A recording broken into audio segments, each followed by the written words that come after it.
God morgon Göteborg! Jag hoppas alla mår bra idag.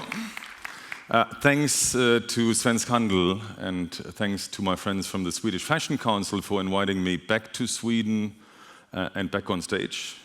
It's a real privilege to talk to you about the paradigm shifts that are shaping the fashion industry and through that also have impact on e-commerce, on everything digital. Let's get some light on that. And let's ask the question, why is the fashion industry in a pivotal moment? From 30,000 foot, you could come to the conclusion that things are pretty fine. Industry has grown to $2.5 trillion. Profitability levels are between 11 and 23%, depending on the price points. Return to shareholder has been great, 6% over the last 15 years. And if we look at the sheer number of billionaires and the crazy wealth that has been created, it's also quite impressive. $617 billion among the top 200 billionaires in the world, just generated by those that are invested in fashion and luxury. Growth has been at 4% since the financial crisis, which is up to earlier periods. And, which is not unimportant, the industry has managed to deal with a lot of crises. Yeah? Financial crisis, then the Euro crisis, we've seen Brexit, and then we've seen the pandemic, which has caused 20 to 30% decline on top line and massive impact on the bottom line. And now we are in a cost of living crisis induced by the high inflation, induced by the Ukraine or the Russian-Ukraine war. And nevertheless, the industry is doing well, from 30,000 meters. If you look at the profits, it's even more impressive. So 4% top line growth, 7% bottom line growth. So that is the economic profit generated by the top 300 listed fashion players in the world. And you see the dip in 2020, but you also see the structural uplift in the period after the pandemic, which is, without any doubt, impressive. So why is it pivotal? Why is the fashion industry at a moment that needs some reflection? Well, because if you go down from 30,000 foot, you see that the industry is very polarized. So there's a few that generate lots of value. This is an analysis from 2022 on the left-hand side that shows that the top 20, not 20%, just the top 20 players are generating 113% of the industry's profit. And you also see that there is a significant share of value destroyers that generate 68% of the industry's profit. So there is a lot of light, but there's also quite some shade. If you look at the top line, we see that the industry is stagnating in larger parts of the world for the last 10, 20 years. So you see here in the middle, top line grows 1% in the Western world, and also e-commerce sales are stagnating in the last 3 years. And the industry is facing a massive ESG challenge. The industry is responsible for 10% of the CO2 emissions of the world, and I think it's pretty fair to say that there's a lot of talk, but not yet a lot of walk. So what I'd like to do in the next 20 minutes is take a look back, create some hindsight, help you to understand what are the underlying drivers, not the mega trends, not the big fads that we're talking about, but what are the real drivers that impact the current reality, and then take a brave look into the future and generate some foresight. So let's start with hindsight. We at Fashion Sites believe there are 3 different economic drivers. There are 3 groups of drivers. There are the economic drivers, They are the industry drivers and the consumer drivers. Economic drivers have been quite favorable. Cost of capital was very low, which fueled a lot of the growth. Lots of incoming VC and PE money, and generally high disposable incomes. But if you take a closer look, you also see that a lot of the growth that we've seen comes from the developing and emerging markets. Growth in the developed markets has been rather flat, 4% on average, and Sweden and the Nordics are no exemption from that. But emerging and developing markets are growing at 9%, so that is where the real growth has happened in the last 15 years. If we look at global apparel expenditures, so the money spent on fashion and luxury and footwear and clothing, that has doubled in the last 15 years from 1.3 billion to 2.6 billion. But the same story here.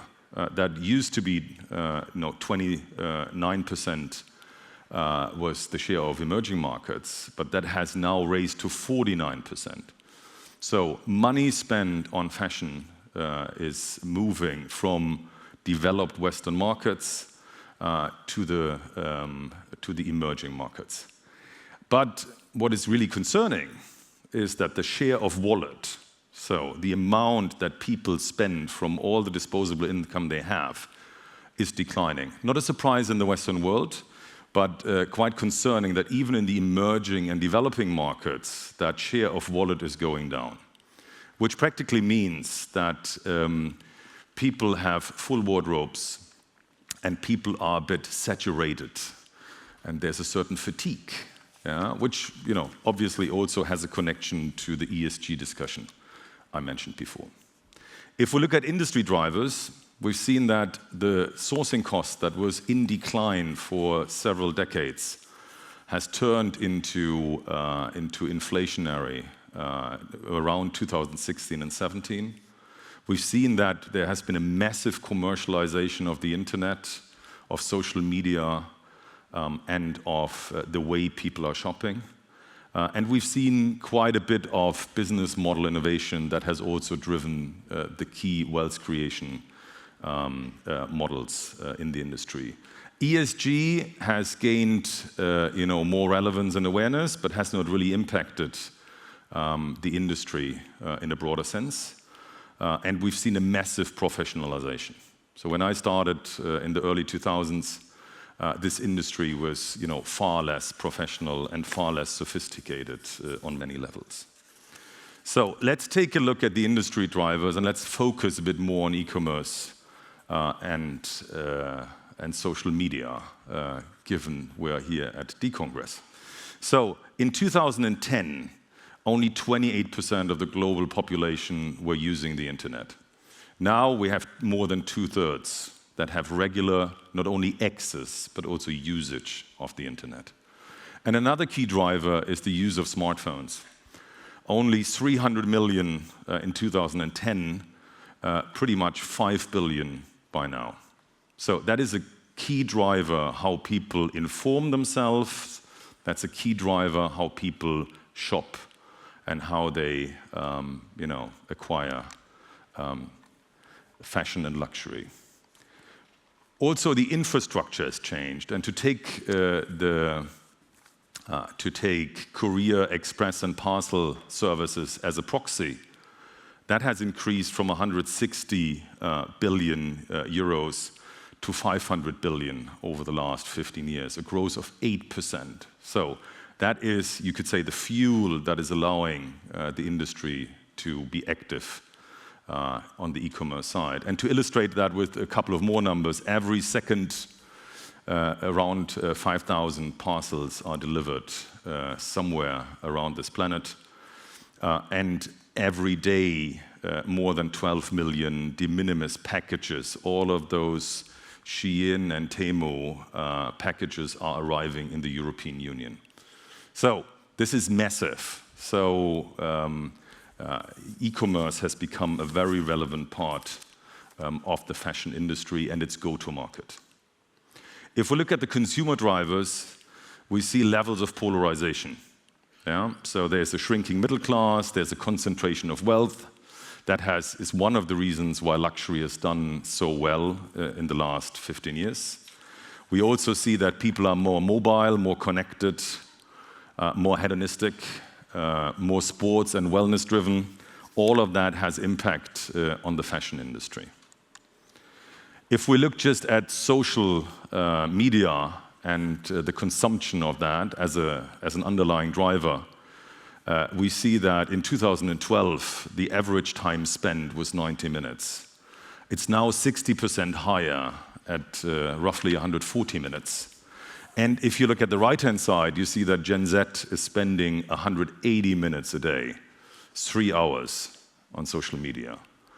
I think it's even more shocking that silver surfers, people like me, also spend 90 minutes a day on social media. So it's not only the young, it's a broader phenomenon that is driving the way people inform themselves, but also the way they shop. If we look at more broadly digitally influenced retail, which means not only the online purchases, but also the offline purchases that are informed and driven by digital, we see here on that slide as an example from the US, some Forrester data that it moved from below 1 trillion in 2010 to more than 3 trillion in 2024. 20% of all online sales are directly done in social networks, and still 12% of all the retail purchases, physical retail purchases, are driven by search engine searches. So people inform themselves upfront digitally, even if they don't do the shopping digitally. So things are moving together while we are still far away from omni-channel, despite the fact that we're discussing it for 10 years and more. So if you take a broader look, if you would look at all the different drivers underway, we believe there are 5 key fashion system shifts, and there are 5 sub-industry patterns that explain the current state of the fashion industry. So the system shifts are, it's very polarized, and not only the winners, but the super winners take it all. There's clearly a social media boom that will likely not go away. There's e-commerce boom and gloom, which I will talk about in a bit. The sourcing caravan has shifted the game because sourcing costs are moving up and not fueling cheap, fast fashion in the way that it did in the past. And ESG clearly emerged and will have impact on the future of this industry. If we look at the sub-industry patterns, you see a similar polarized world. It's on the one hand side discount, very hard to sell things at full price. There's lots of overstock. There's an off-price market.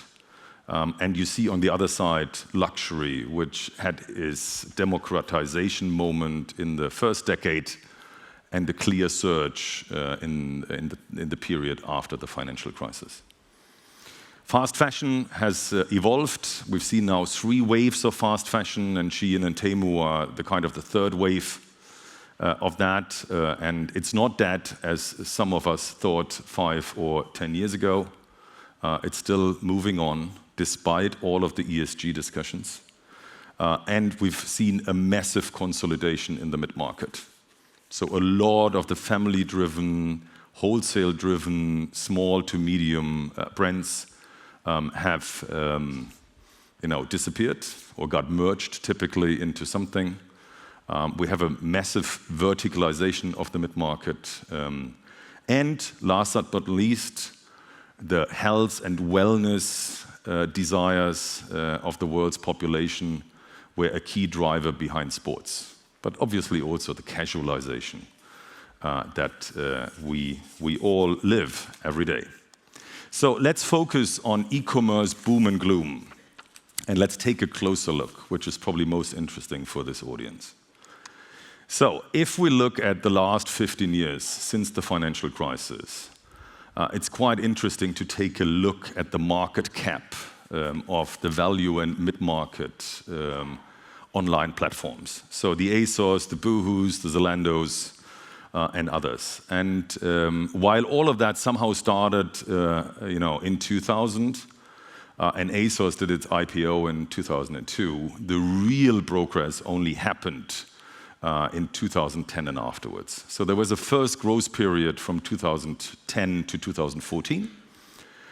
There was a bit of a dip in 14. Then we had massive growth until 18. And we had a couple of issues already there because there was question marks about the profitability of the models, about a need for consolidation.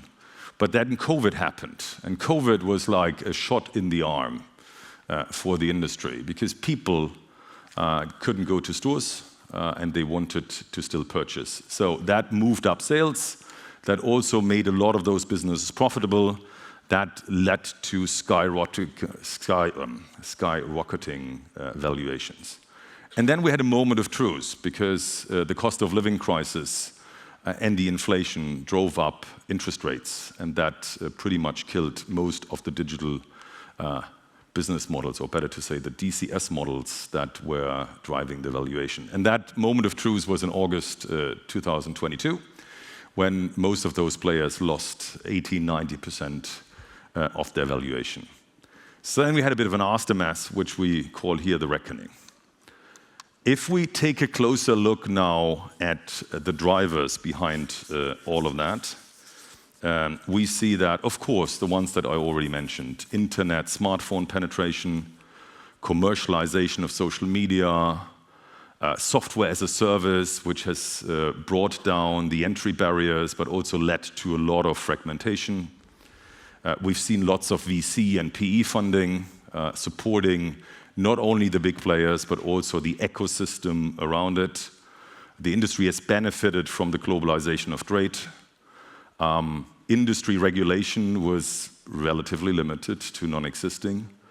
And yes, logistic costs increased during that period, but were not a big issue. So what did the companies respond to? Well, it was all about growth.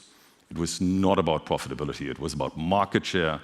It was about entering into new territories. It was signing up more brands. It was already moving from 1P to 3P. So not the initial wholesale model, but more a platform in many cases. It moved from private financing to listed companies. It also led to a professionalization, but also to quite generous service levels. Yeah, free shipping, free returns, and all of that. When the reckoning happened, things had to change because it was not only about growth, it was now about profitability, and that led to quite some restructuring. That led to the urgency to deal with massive levels of overstock that had accumulated over a longer period. That led to taming of some of the international efforts and to reducing marketing spend, which I'm sure a lot have realized. Why is that? Well, because discretionary spend was going down. People were more cautious with their money. There were new consumption patterns because it was not only the strengths of e-commerce, it was also the weakness or the impossibility to access stores during the COVID period. We had quite a couple of supply chain disruptions during that period. So let's not forget that also Shein and Temu appeared. While Shein is not 5 years old, but 10 years old. Some call that the kind of the Tesla moment.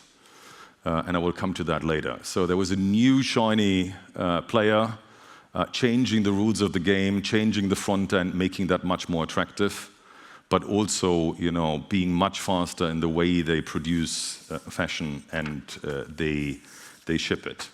And consumers are obviously happy to ignore ESG concerns, and they're also happy to wait a week or two in order to get their merchandise, which is something that most of the industry thought was impossible before COVID.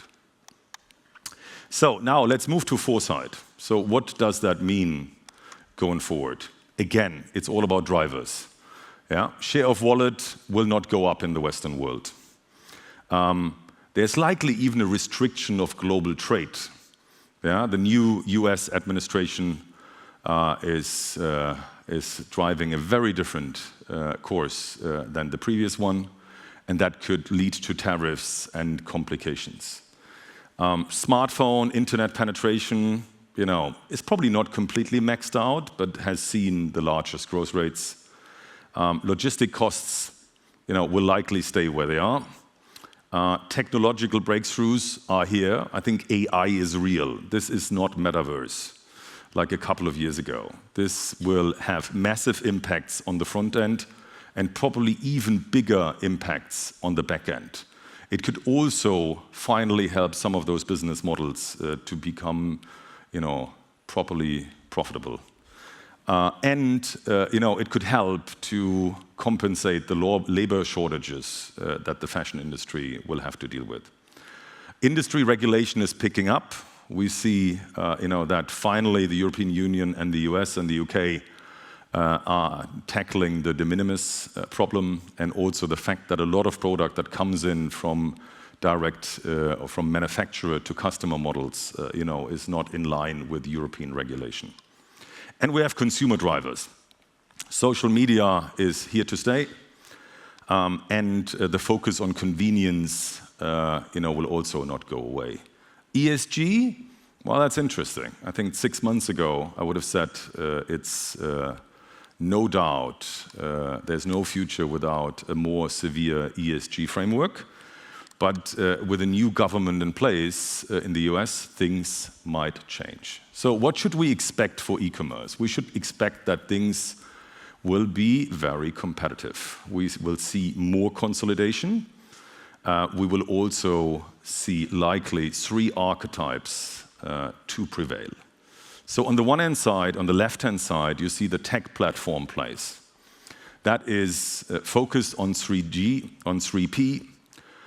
It's pretty much commoditized and convenient. Some would say it's a bit the Amazon of fashion. Maybe not Amazon, but fashion.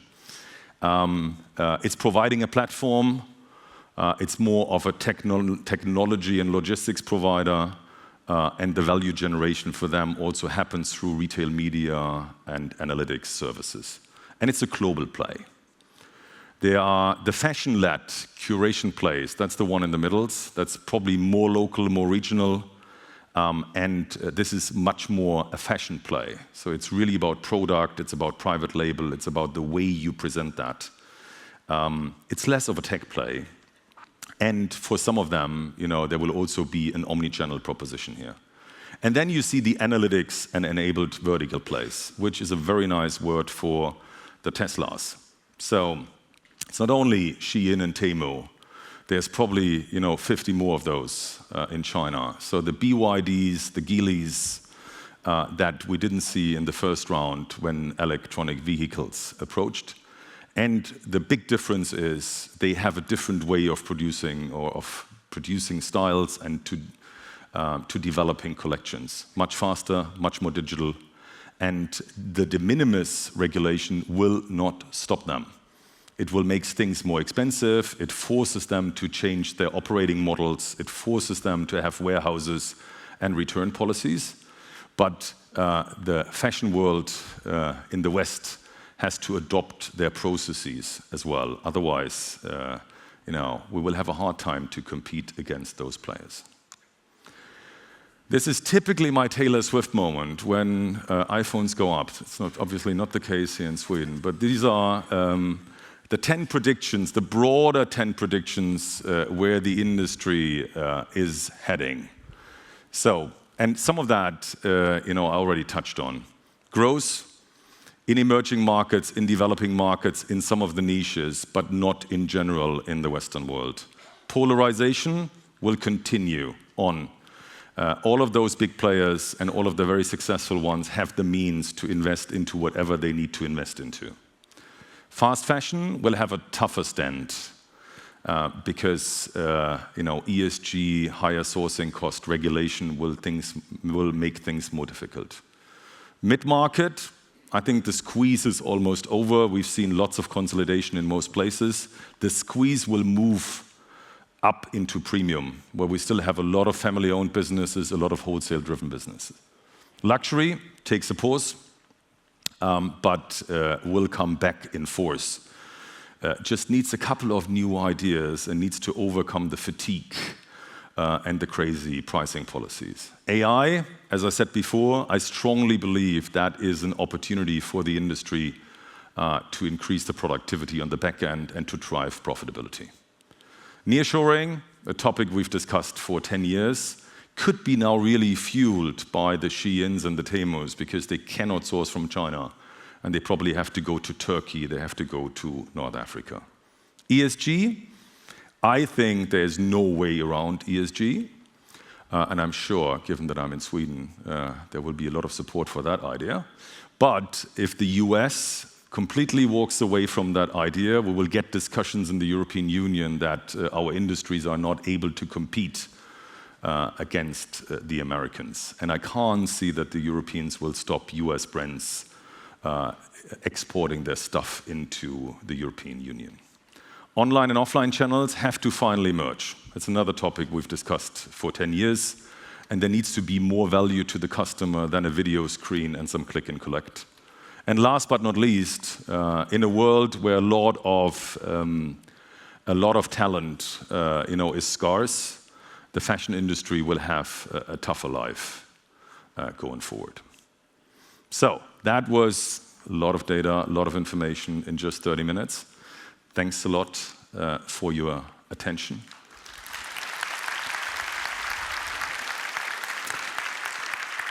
If you like the research and if you want to read more, you can sign up for that. And we just published a report last Friday. Thanks a lot.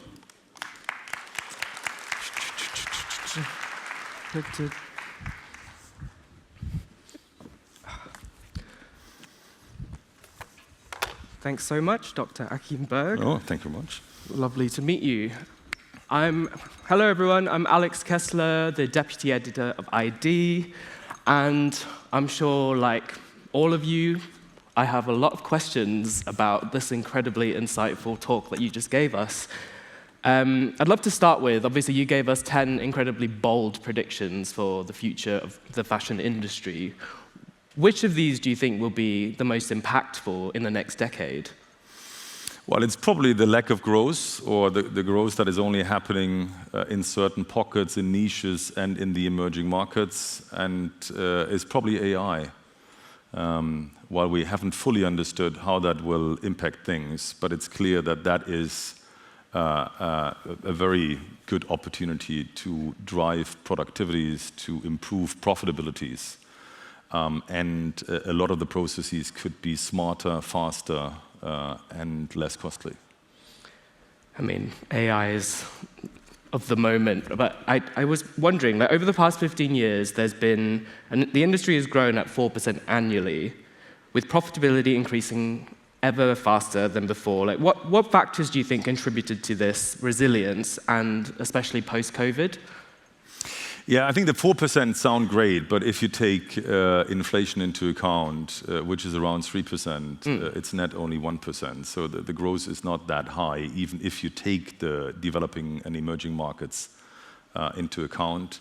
If we look at profitability, that is also polarized. Yeah? So it happened, as you said, and I think it was good to see on the slide, it happened after COVID, and that was a bit of a consolidation, a bit of a cleanup. The industry reduced the cost of or the capital deployed and got more efficient. But it's also the result of a luxury boom that has generated crazy profitability levels for those players. It's also driven by sports. Yeah, I think people are much more casual, people are much more focused on their personal health and well-being, and that has translated into those two. So if you really dissect the profitability and the wealth that was created, you will see those two take a big share. And then there's always one or two players that stand out in the relevant price and geography. I'd love to ask you about the evolution of e-commerce, which I'm sure everyone here would be interested in knowing more about. We've seen a major shift in that space from rapid expansion to a focus on profitability. How do you see this consolidation shaping the future of digital fashion retail? I think we've only seen the beginning. Zalando taking over About You and also getting control of that technology, I think, is a precursor of what we will see.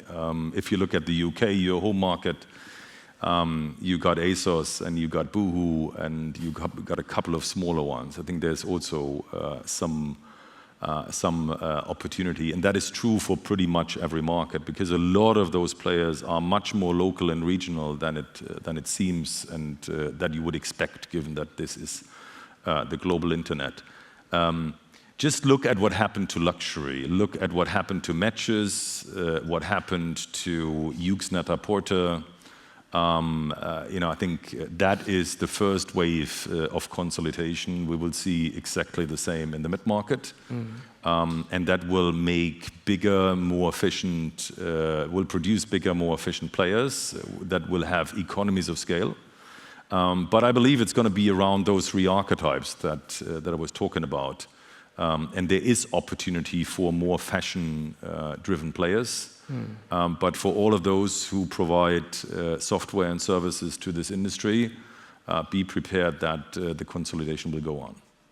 I mean, I found it terrifying, the numbers that you showed us about, the amount of time we all spend on social media.